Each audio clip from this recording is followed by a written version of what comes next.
कुपवाडमध्ये भर दिवसा 100 वर्षापूर्वीच्या रेणुका देवीच्या मूर्तींची चोरी।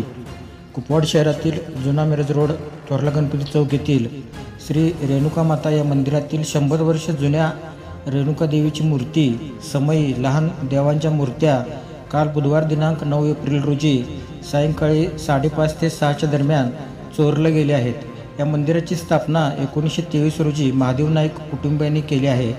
याच मंदिरातील गेल्या 3 वर्षापूर्वी देवीचे सोन्याचे मंगळसूत्र चोरले गेले होते। या घटनेची माहिती मिळताच कुपवाड MIDC पोलीस अधिकाऱ्यांनी सायंकाळी 7 वाजता मंदिरामध्ये येऊन याबाबत चौकशी केली। दरम्यान कुपवाड गावातील सर्व सोनार व धातुकाम करणाऱ्या दुकानदारांनी चोरांकडून जर या मूर्त्या आपणाकडे आल्या तर कृपया माघारी कराव्यात, कारण या 100 वर्ष जुन्या रेणुका मातेच्या मूर्ती आहेत, असे आवाहन देवस्थानचे विश्वस्त सुधीर नाईक यांनी केले आहे।